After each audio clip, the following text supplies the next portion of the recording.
우리에게 있어서 기다림이라는 것은 아주 설레는 것입니다. 취업을 준비하는 청년이 자기가 원하는 회사의 면접을 잘 보고 기다릴 때에 그의 마음은 취업 후 행복한 일들에 대한 기대로 가득 찬 이 마음으로 설레일 것입니다. 또한 어떻습니까? 사랑하는 사람을 만나거나 자기가 꼭 하고 싶은 일을 하게 되었을 때 그 기분이라는 것은 매우 행복하고 설레고 기대가 될 것입니다. 가령 자기 자신에게 좋은 일이 준비되어 있다고 그 어떤 일이 준비되어 있다면 그것을 생각할 때마다 가슴 벅차고 또 기대가 새롭게 일어나고 행복감으로 가득 찰 것입니다. 그러므로 누군가에게 기다림이 있다는 것은 너무 행복한 일입니다. 오늘 여러분 이 예배를 기다리셨습니까? 기다리셨으면 하나님께서 큰 은혜를 주실 줄로 믿습니다.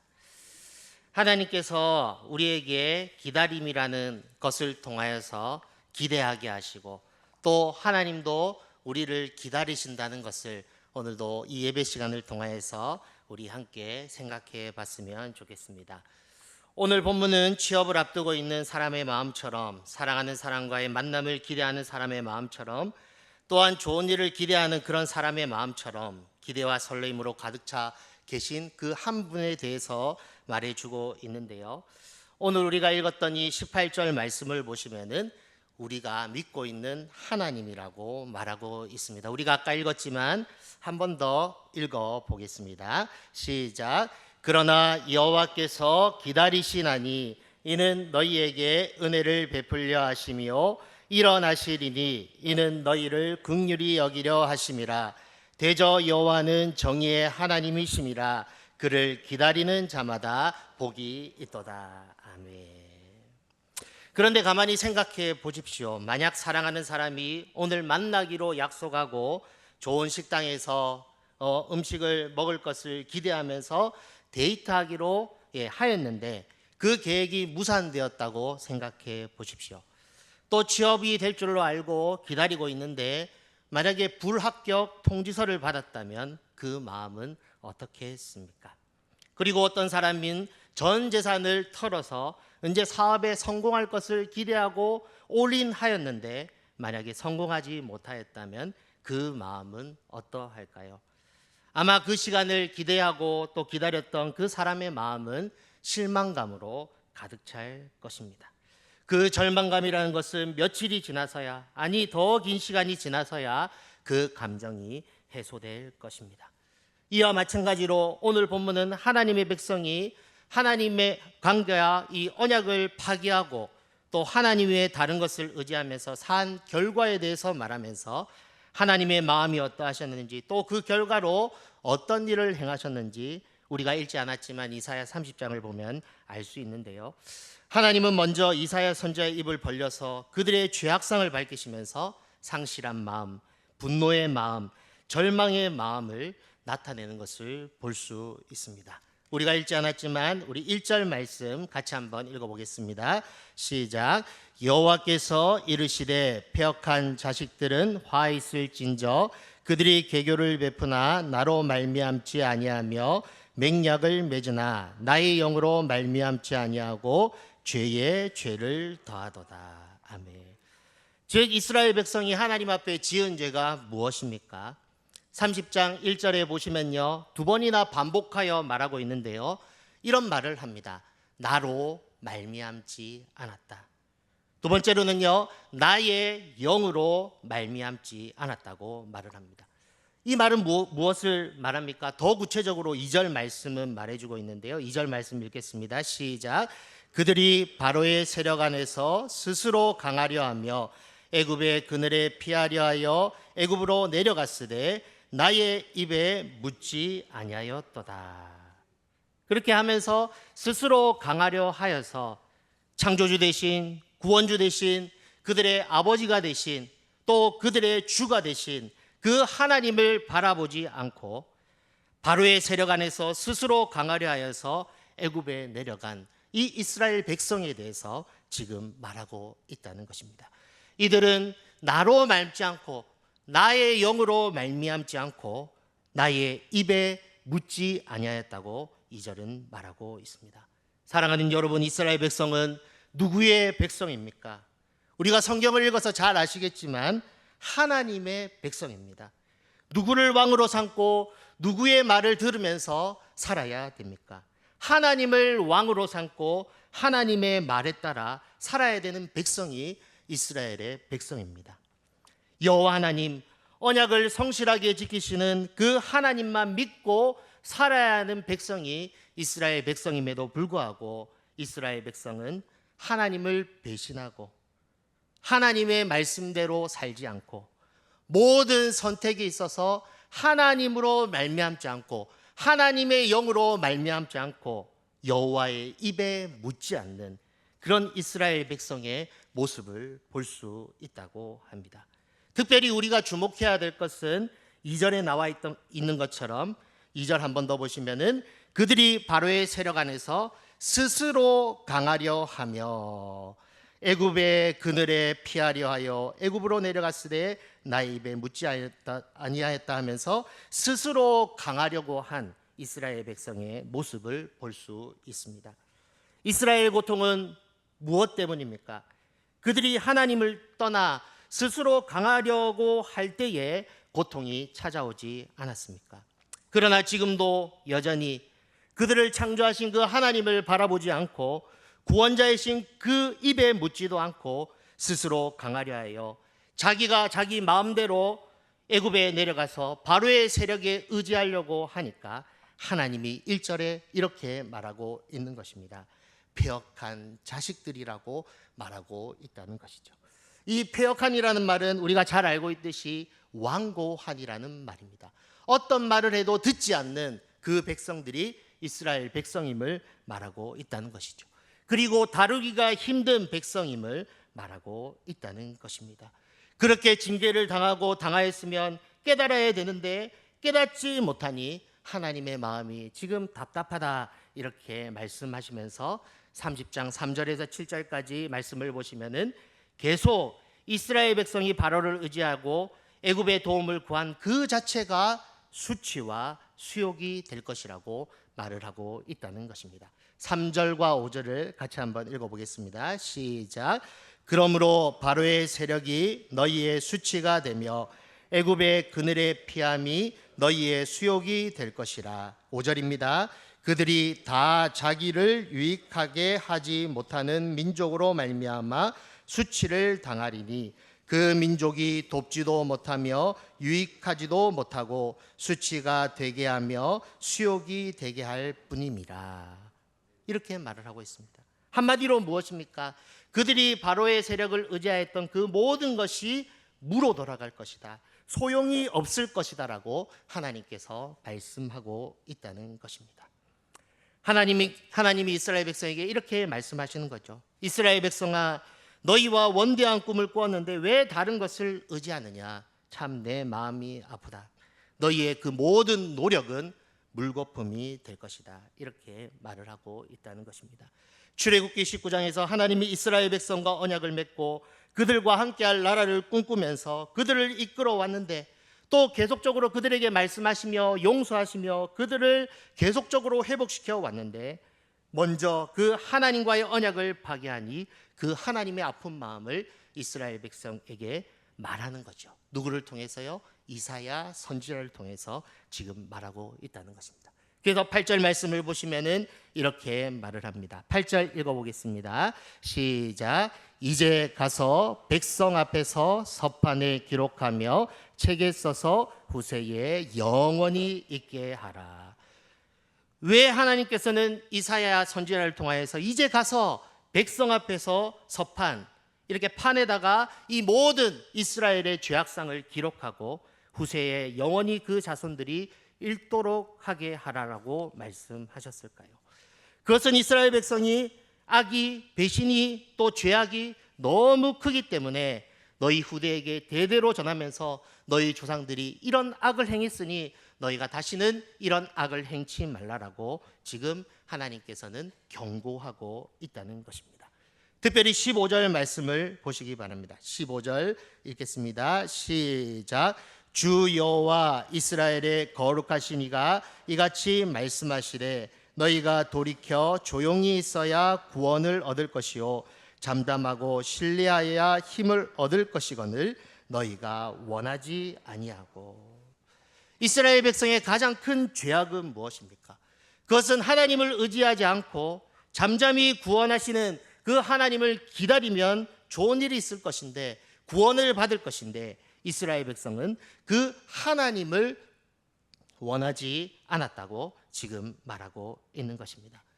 여러분, 하나님의 이 마음이 이 성경을 읽을 때 느껴지십니까? 저는 이제 이 말씀을 한 3달 전부터 이제 묵상을 하면서 하나님의 거절감, 이것이 느껴지더라고요.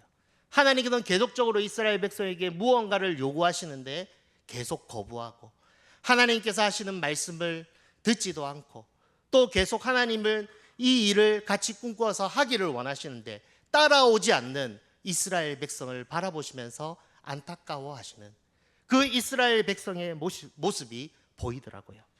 얼마나 하나님의 마음이 아프셨을까요? 여러분, 이런 사랑하는 사람에게 거절감을 경험하신 적이 있습니까? 이런 거절감을 경험하면요, 참 힘듭니다.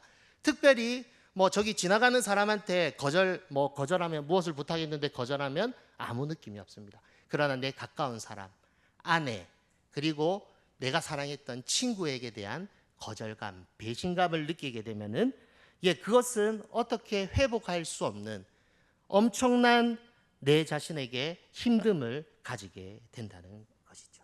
그래서 하나님은 이스라엘 백성에게 이사야를 통하여서 어떻게 하라고 말을 하고 있습니까? 8절이 말하고 있는 것처럼 백성 앞에서 서판에 기록하며 책에 써서 후세에 영원히 있게 하라고 하면서, 이스라엘 백성이 이렇게 악하게 행하였으니까 이제 더 이상 그들을 용납하지 않고 이 악을 통하여서 심판하겠다고 말씀하고 있다는 것입니다. 그래서 30장 13절에 이렇게 말을 합니다. 13절 같이 한번 읽어보겠습니다. 시작. 이 죄악이 너희에게 마치 무너지려고 터진 담이 불쑥 나와 순식간에 무너진 같게 되리라 하셨은즉. 14절도 읽겠습니다. 시작. 그가 이 나라를 무너뜨리시되 토기장이가 그릇을 깨뜨린 같이 아낌이 없이 부수시리니 그 조각 중에서 아궁이에서 불을 붙이거나 물 웅덩이에서 물을 뜰 것도 얻지 못하리라. 이렇게 하면서 하나님께서 그 안타까운 마음, 그리고 너희가 이러한 죄를 계속했을 경우 심판할 수밖에 없다는 그런 메시지를 이사야를 통하여서 이스라엘 백성에게 전하고 있다는 것입니다. 그러나 사랑하는 여러분, 우리가 성경을 너무 잘 알지만 성경은 여기에서 항상 끝나지 않습니다. 우리가 찬양에 있듯이 주의 인자는 끝이 없고 그의 자비는 영원하며 아침마다 새로우니 늘 새롭다고 고백하듯이, 이런 절망적이고 암울하고 힘든 상황, 즉 모든 것이 끝나버린 상황에서도 하나님은 다시 그 사람과 그 이스라엘 백성과 다시 재언약을 하시고 그들을 돌이키시면서 다시 그 백성과 함께 하나님의 꿈을 꾸시는 그 장면을 볼 수 있다는 것입니다. 그래서 오늘 본문으로 삼았던 이 18절 말씀은 그런 말씀입니다. 그래서 18절 말씀을 다시 보시면은, 그러나 여호와께서 기다리시나니 이는 너희에게 은혜를 베풀려 하시며 일어나시리니 이는 너희를 긍휼히 여기려 하심이라. 대저 여호와는 정의의 하나님이시라. 그를 기다리는 자마다 복이 있도다 하면서, 하나님께서는 이스라엘 백성을 향하여서 내가 여기 기다리고 있다. 너희가 돌이켜 회개만 하기만 하면, 나의 원대한 꿈을 알고 나와 함께하기를 원하고 따라오기만 하면, 순종하기만 하면 내가 너를 통하여서 놀라운 일들을 행할 것이라고 하면서 기다리시는 하나님에 대해서 18절은 말하고 있다는 것입니다. 놀랍지 않습니까? 우리는 이 메시지를 계속 들어서 잘 감동이 없지만 이때 상황을 잘 보시면은 이 하나님의 마음, 거절감으로 쌓였던 심판할 수밖에 없었던 그 하나님이 돌이키시는, 그 백성을 돌이키시기보다 자기가 돌이켜서 기다리시겠다. 자기가 돌이켜서 내가 좀 더 참아줄게, 내가 용서해줄게, 이제 나한테 오기만 해라라고 하는 그 하나님의 사랑을 우리는 볼 수 있다는 것입니다. 사랑하는 여러분, 부모님은 어떻습니까? 아이들에게 훈계할 때 엄청 이 모진 말을 하다가도 나중에는 그들을 안고 품어줄 때가 있지 않습니까? 저도 어린 시절을 생각하면 제가 많이 벨났거든요. 그래서 저희 아버지가 많이 저를 때리셨습니다. 지금은 뭐 체벌이 조금 그렇지만 그때는 발바닥을 많이 맞았습니다. 그런데 종아리도 많이 맞았고요. 그때마다 이제 저녁에 제가 기억하기로는 바세린 있잖아요. 바세린 아십니까? 바세린을 딱 가지고 와서 이 종아리에 쫙 발라주시더라고요. 그러면서 다음 날에 내가 너를 미워해서 그런 게 아니고 사랑해서 그런 거라고, 그런 장면이 기억납니다. 하나님이 지금 그러하시다는 것이죠. 즉 그들을 바로잡기 위해 징계하시고 그들을 회복시키기 위해서 기다리시는 그 하나님을 오늘 보여주신다는 것입니다. 그러면서 내가 여기 기다리고 있으니, 은혜를 베풀려고 기다리고 있으니, 긍휼을 베풀려고 기다리고 있으니 너 이스라엘 백성이여 나에게로 나오라, 이렇게 말을 하고 있다는 것입니다. 아무리 사고를 쳐도 자식은 자식입니다. 믿으십니까? 아무리 사고 쳐도 자식은 자식입니다. 하나님이 꿈이 산산이 부서져도 그들을 기다리시는, 다시 언약을 맺으시고 새 일을 준비하시는 그 하나님을 오늘 본문에서 우리는 발견할 수 있다는 것입니다. 그래서 저는 이 말씀을 준비하면서 그런 하나님, 나를 기다리시는 하나님, 내가 정말 사고치고 또 잘 못해도 나를 통하여서 다시 꿈꾸시는 하나님, 또 그렇게 더 넘어서 그런 꿈을 공유하면서 함께 하시면서 설레어 하시는 그 하나님을 이 본문을 통하여서 발견할 수 있었습니다.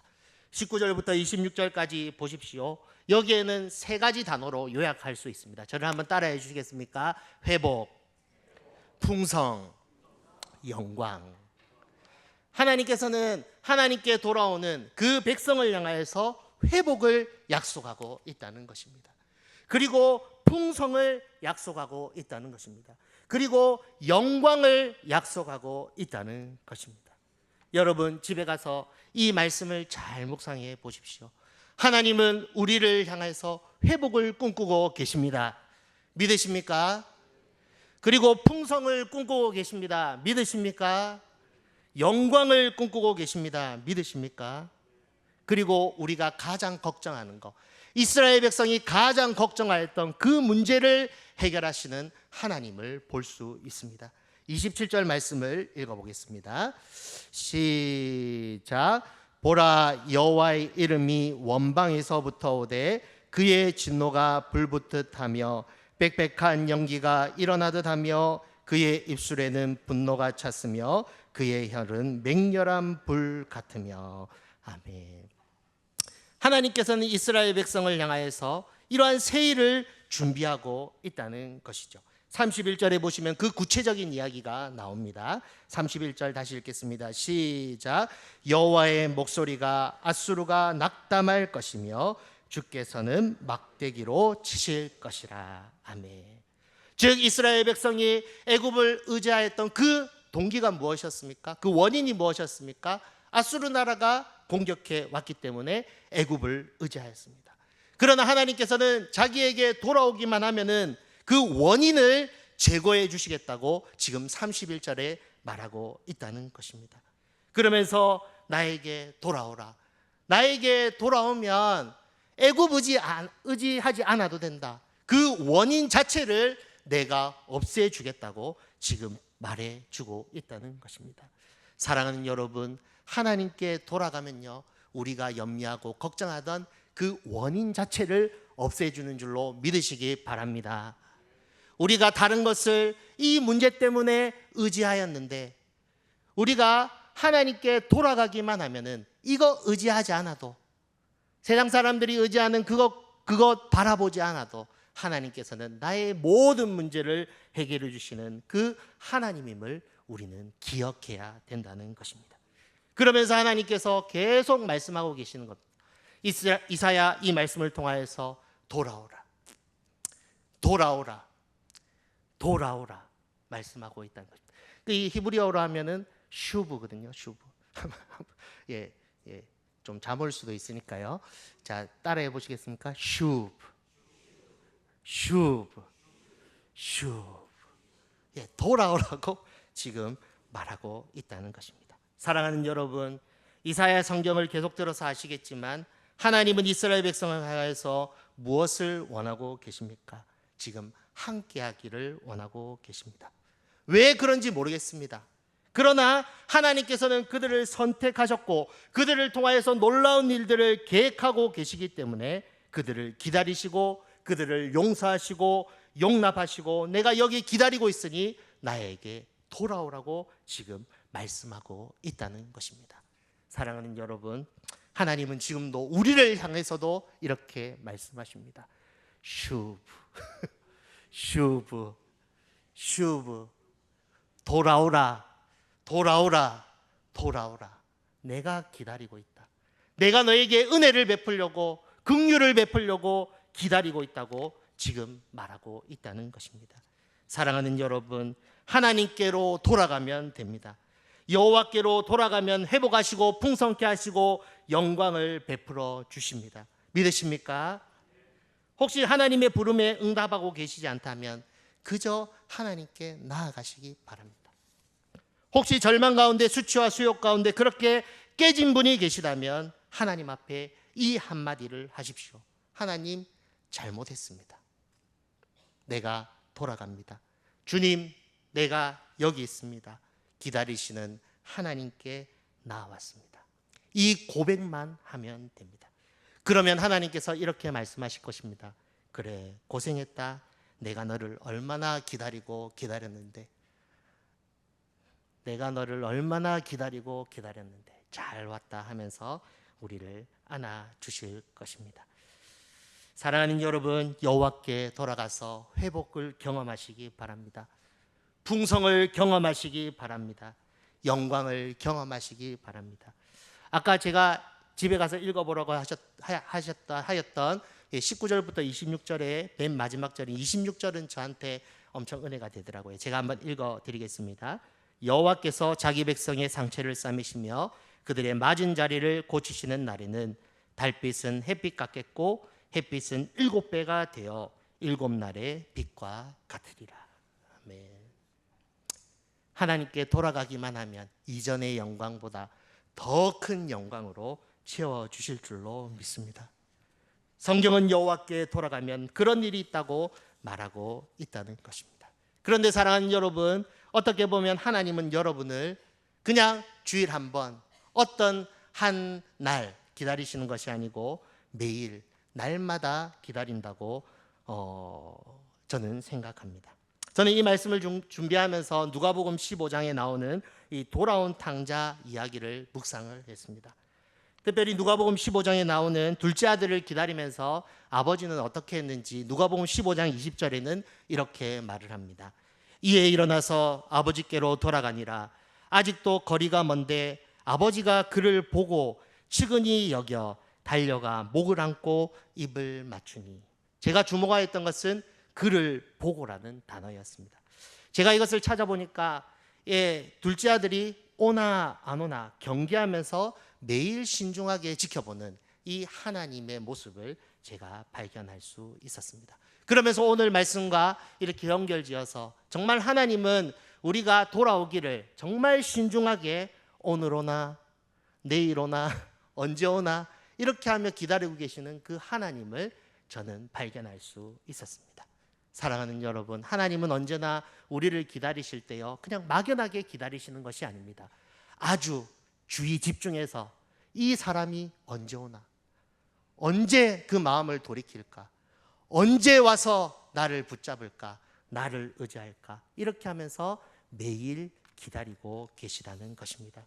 사랑하는 여러분, 하나님은 기다리십니다. 매일 때마다 언제 오나, 언제 돌아오나, 언제 슈브하나 기다리고 있다는 것입니다. 이것이 하나님 아버지의 마음입니다.